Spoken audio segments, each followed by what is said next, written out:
We got a tiny bit of rain last night following some very hot weather, so it's a lovely morning to be out doing some bush gardening. In doing this, I got a lot of friends that help in terms of the animals and trying to think about the succession of this area.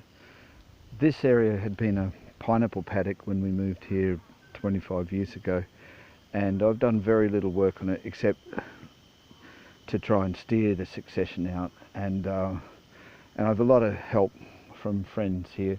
The main friends are the scrub turkeys, and so once we get a bit of habitat for them, they love this area and they maintain what's now becoming a forest, the forest floor, pretty well for me and help keep that a bit clear.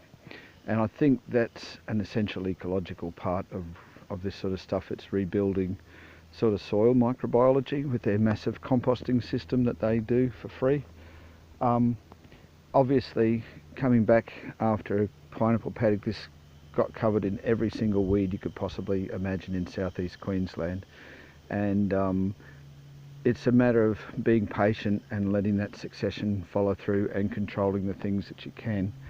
The lantana obviously comes up, but it's a bit of a helper initially because it creates that habitat for the little birds and brings a lot of birds in, and the birds then bring in native plant seeds and things which are good. I haven't planted anything in here, everything here has come up on its own.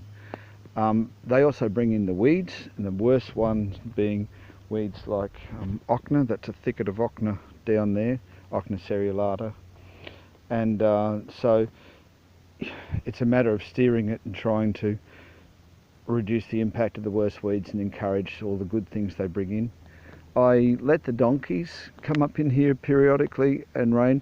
What they do for me is they find a nice walking track, so I can follow a track made by the animals, and all the animals tend to follow the same track, the donkeys and the wallabies and occasionally the feral pigs. So you actually have some tracks to follow, which makes it possible to get into this that can be quite thick.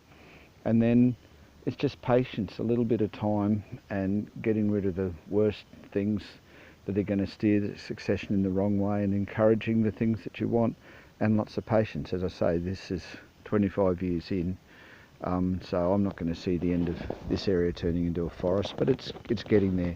Got canopy cover and a range of plants. I do use herbicides. I don't use herbicides on most things, but in this situation, here's my bush gardening tools. I use a herbicide gel. I use a short-handled little serrated knife, which is fantastic for cutting things, and a pair of anvil lever action loppers, which all of these can carry in my pockets, and mainly used for doing cut stump on the really invasive weeds like the ochna. The ochna will invade an intact rainforest and turn it into an impenetrable thicket and spread profusely. So it's probably our major weed, along with cat's claw vine. So it's a give and take. Have weeds and feral animals coming in, trying to steer a succession in a long way, and a lot of help from friends like the scrub turkeys. And if you provide the right sort of cover, we have things like black-breasted button quail in here and potoroos.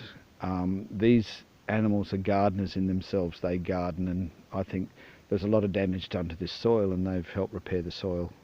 So I try and encourage those friends.